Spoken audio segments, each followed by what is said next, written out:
I used to believe that as long as I never touched anyone else, I was still loyal. That belief made things easier. It gave me room to breathe inside a life that had slowly started to feel too tight. From the outside, everything looked fine. Stable. Predictable. Safe. That was the word everyone used, safe. And maybe that was the problem. We had been together long enough that silence no longer needed explaining. Mornings passed with routine efficiency. Nights ended with backs turned, not out of anger, just habit. I told myself this was what commitment looked like. I told myself that wanting more was childish, that longing was something you grew out of. Still, there were moments when I felt invisible in my own life, like I could disappear for hours and nothing would change, that he didn't arrive like a storm. There was no dramatic entrance, no instant spark I could point to and blame. He was just there. Consistent. Attentive. The kind of presence you don't notice at first because it feels familiar, almost harmless. Conversations with him didn't demand effort. They flowed in a way that reminded me of who I used to be before everything became so measured and careful. At first, it was nothing. That's what I told myself. Just talking.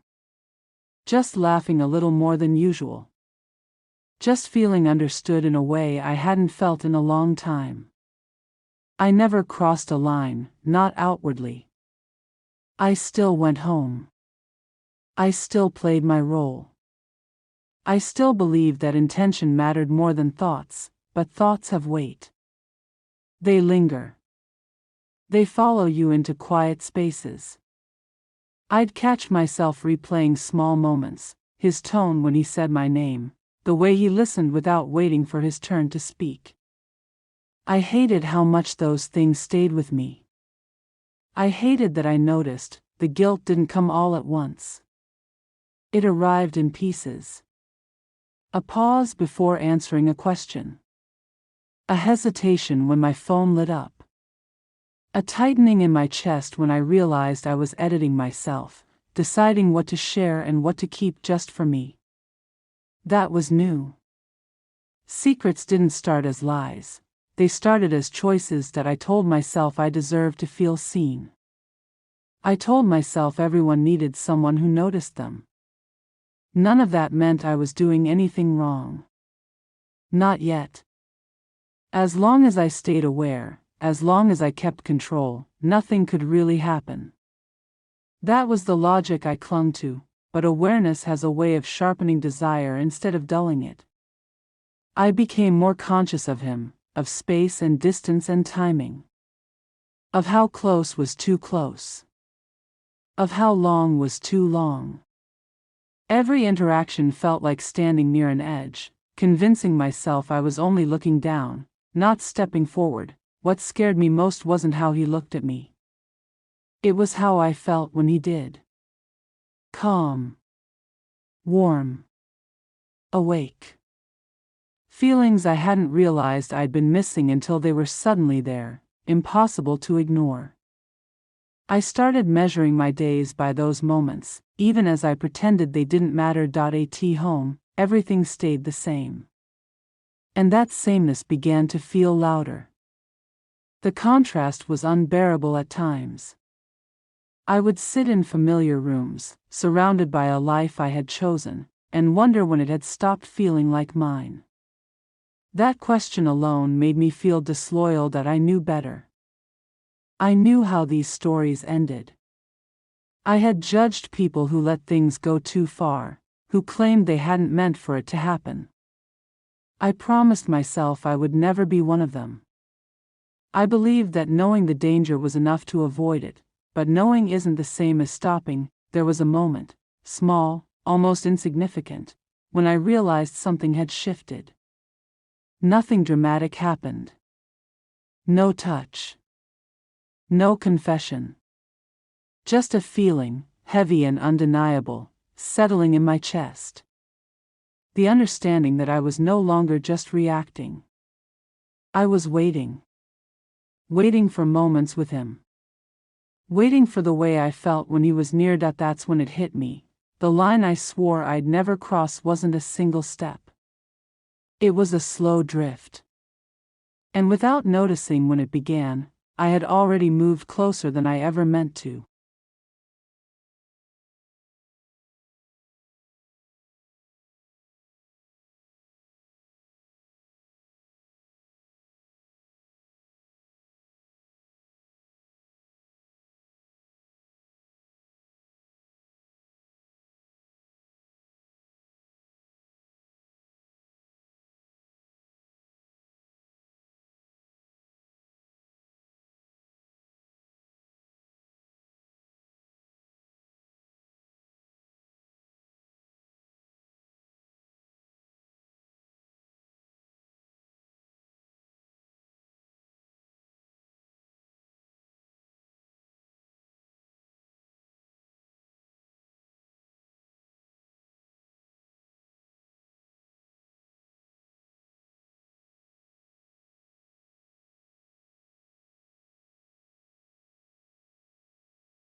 For a moment neither of us spoke. My stepson stood in the doorway looking unusually tense, like someone carrying a secret that had become too heavy to keep. I had never seen that expression on his face before. Normally he kept his emotions guarded, but tonight there was something different in his eyes, something serious. That I stepped aside and told him he could come in. He hesitated for a second before walking into the room. Even the way he moved felt uncertain, as if he wasn't sure he should be there at all. I closed the door behind him and asked if everything was okay. That he didn't answer right away. Instead, he rubbed the back of his neck and looked toward the floor. It felt strange seeing him struggle to speak, because he usually avoided long conversations altogether. Whatever had brought him to my door this late at night had clearly taken a lot of courage. Finally he sighed and said he needed to tell me something. His voice was quiet, almost apologetic, and that alone made my stomach tighten with unease. That I tried to keep my tone calm and told him he could talk to me. I reminded him that whatever it was, we could figure it out together. But inside I already felt a strange sense of dread building in my chest. That he looked up at me then, and for a moment I noticed how conflicted he seemed. It was the kind of look someone gives when they know their words are about to hurt someone else. That he asked me a question first. That he asked if I had noticed that his dad had been acting differently lately. The question caught me off guard, even though I had been thinking the same thing for weeks. I told him that work had been keeping his father busy. At least that was what he had told me. My stepson didn't respond right away. Instead he exhaled slowly, the kind of breath someone takes when they know there's no easy way to continue. Then he said something that made my heart drop. That he said he didn't think his dad had been working late. At first I thought he might just be misunderstanding something. Maybe he had misread a situation or overheard something out of context. I tried to stay rational and asked him what made him think that. He walked closer to the edge of the bed and sat down, still avoiding eye contact. When he finally spoke again, his voice carried a mixture of frustration and guilt. That he told me that a few weeks earlier he had accidentally seen messages on his father's phone. At first he hadn't meant to look. According to him, the phone had been left on the kitchen counter while his dad stepped outside to take a call. A notification appeared on the screen while he was standing nearby. The message wasn't from anyone he recognized, but the words didn't sound like something co-workers would send each other. He said the message had been affectionate, personal. At that moment my mind tried to reject the possibility completely. I immediately told him there must have been some kind of misunderstanding. Maybe it was an old friend or someone joking around, but he shook his head, slowly. He said he had tried to convince himself of the same thing at first. He didn't want to jump to conclusions about his own father. But the messages didn't stop there. Over the next few days he noticed more notifications appearing on the phone whenever his dad left it unattended. The same name kept showing up, and the messages became harder to ignore. That he described seeing lines filled with heart emojis, plans to meet up, and conversations that sounded far too intimate to be innocent. Eventually curiosity and suspicion got the better of him. One evening when his father was in the shower, he admitted that he opened the message thread. The room felt very still as he told me this. That he said he only looked for a few seconds, but that was enough. There were weeks of conversations saved there. Messages that clearly showed his father had been involved with another woman for quite some time. That my chest tightened as he spoke, but I still struggled to fully accept what I was hearing. Part of me wanted to interrupt and say there had to be another explanation, but the way he was speaking, careful, reluctant, almost ashamed, made it impossible to dismiss his words so easily. Then he told me something that hurt even more. A few days earlier he had actually seen them together. He explained that he had been walking home from a friend's house when he passed a small cafe near the edge of town. Through the window he spotted his father sitting at a table with a woman he had never seen before. They weren't sitting like strangers or co-workers. They were sitting close, too close. That he said they were laughing together and holding hands across the table. When he saw that, he understood exactly what those messages had meant. For a moment neither of us spoke after he finished explaining. The silence in the room felt heavy, almost suffocating. That I could feel my mind trying to process the information, but it was like trying to hold on to something that kept slipping through my fingers. The man I had trusted for years suddenly felt like a stranger. My stepson looked at me nervously, probably worried about how I would react. The truth was I didn't know how to react. Shock has a strange way of numbing everything at first. Instead of anger or tears, I felt a hollow quiet spreading through my thoughts.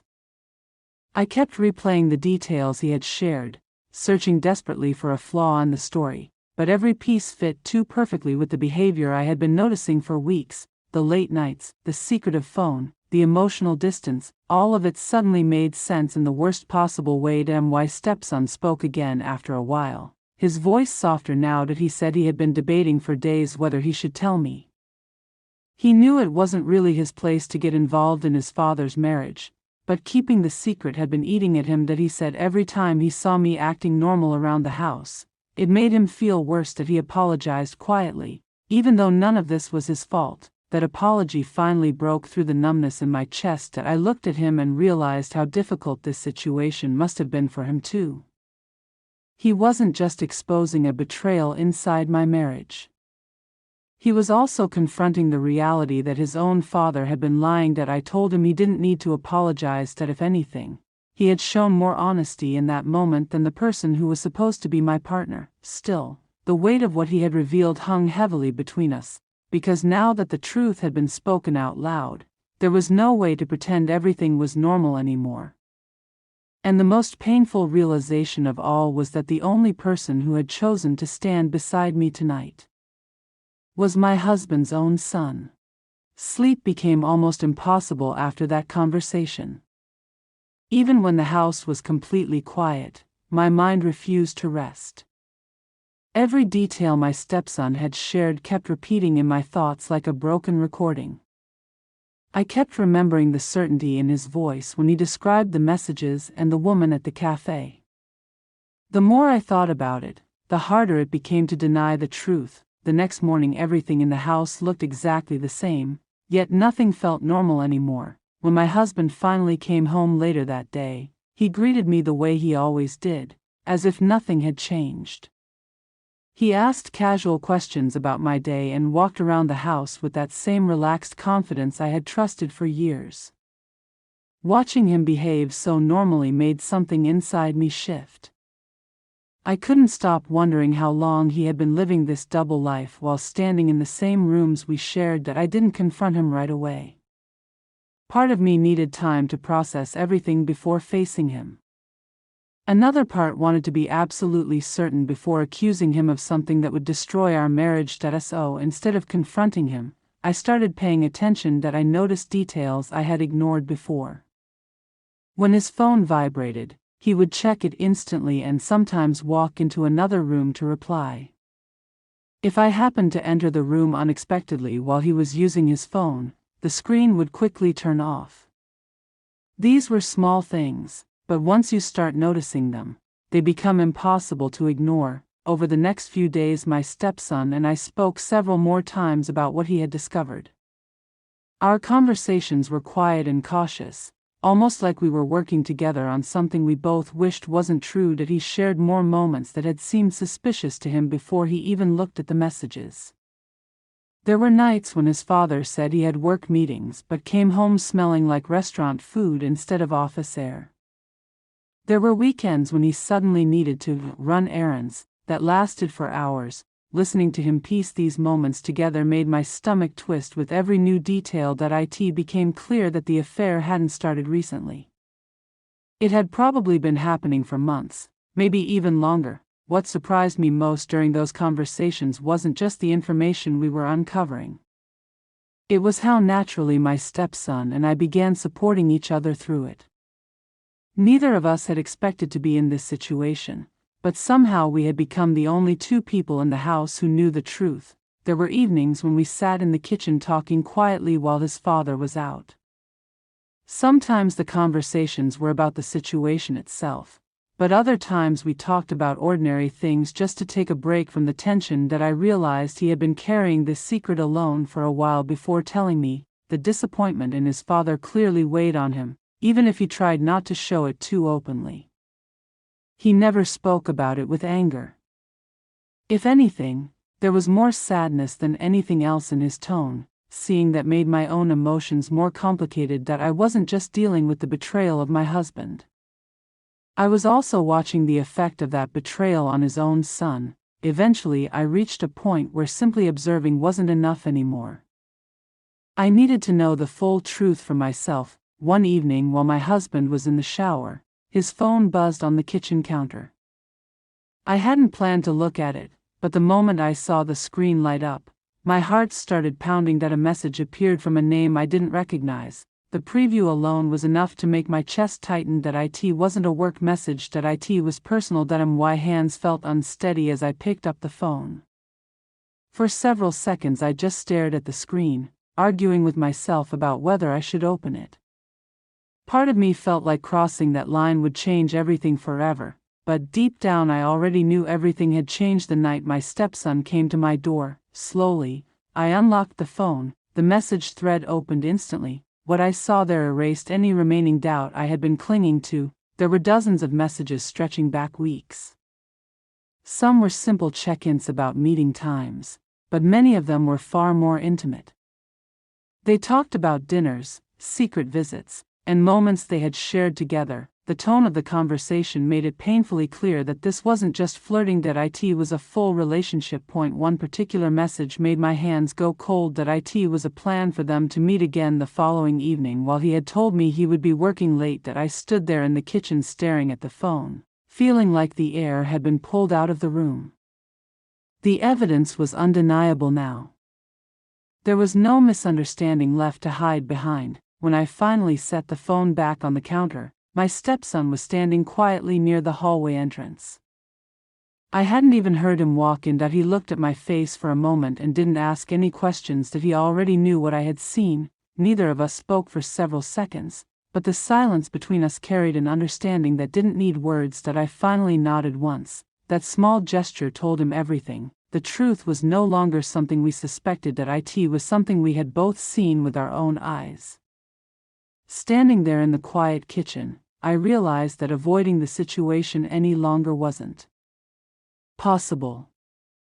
Every lie my husband had told, every late night, every secret message had finally led to this moment. Sooner or later he was going to have to face the truth about what he had done, and this time, I wasn't going to stay silent about it. After seeing the messages on his phone, something inside me shifted permanently. The uncertainty that had been haunting me for weeks disappeared. In its place was a cold clarity I hadn't expected. There was no confusion left, no room for explanations or misunderstandings. My husband wasn't just distant or distracted. He had been living a second life while pretending everything at home was normal. For the rest of that evening I said very little. I moved through the house quietly, thinking about everything that had happened leading up to that moment. Every memory from the past few months started to look different now. The late nights, the sudden meetings, the way he guarded his phone, none of it was random. It was all part of the same my stepson, and I didn't discuss it much that night. We didn't need to. The look we exchanged in the kitchen had already said enough.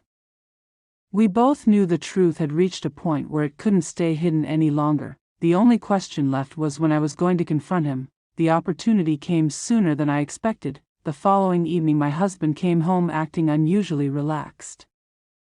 He greeted me with the same casual smile he had used for years, completely unaware that everything had already been uncovered. Watching him move around the house like nothing had changed made my chest tighten with a strange mixture of anger and disbelief. For a few minutes I simply observed him. He placed his phone on the table, loosened his jacket, and started talking about something trivial from work. His voice sounded so normal that it almost felt surreal. Finally I interrupted him. I asked a simple question. I asked him where he had been the night before. He answered immediately, saying he had stayed late at the office finishing a project.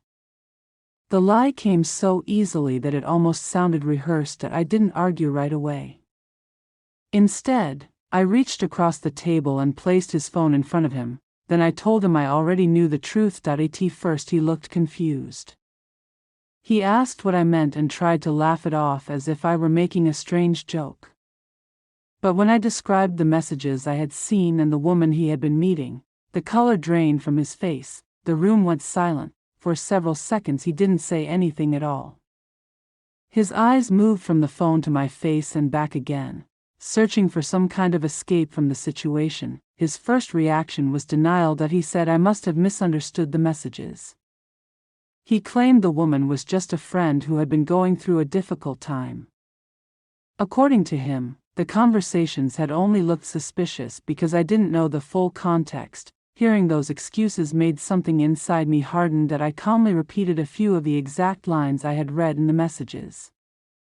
Words that clearly had nothing to do with friendship. Words that described secret meetings and plans for future ones. His expression changed again. This time the denial faded. The confidence he had walked into the house with was completely gone now.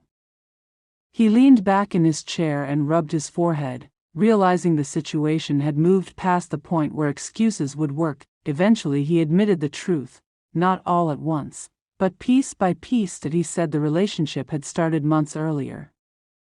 At first it had just been conversations and occasional meetings, but over time it had grown into something more serious.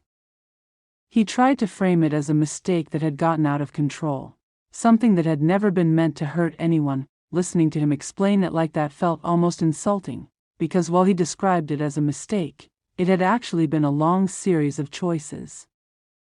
Every message, every secret meeting, every lie he told when he walked through the front door had been a decision. I told him exactly that. For the first time during the conversation, he didn't try to interrupt or defend himself.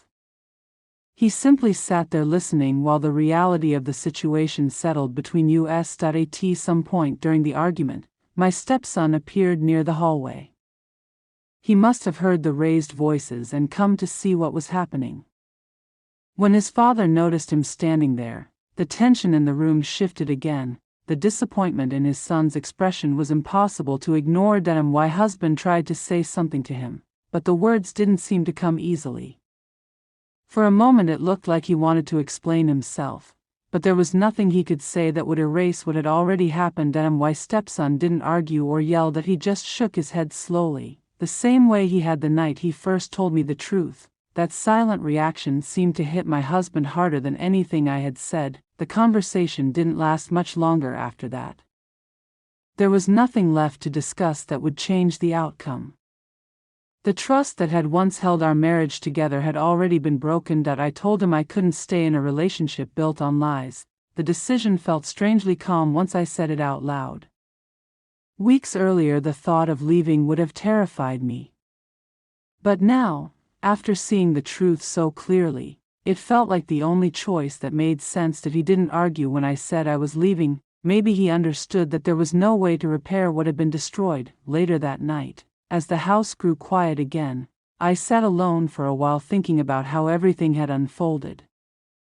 Just days earlier I had still been trying to convince myself that the distance in our marriage was temporary, but the truth had been waiting behind that bedroom door the night my stepson knocked. That if he hadn't found the courage to tell me what he knew, I might have continued living in that illusion much longer. The pain of discovering the betrayal was real, but so was the clarity that followed it. Sometimes the truth arrives in unexpected ways, and sometimes the person brave enough to reveal it is the last one you ever expected.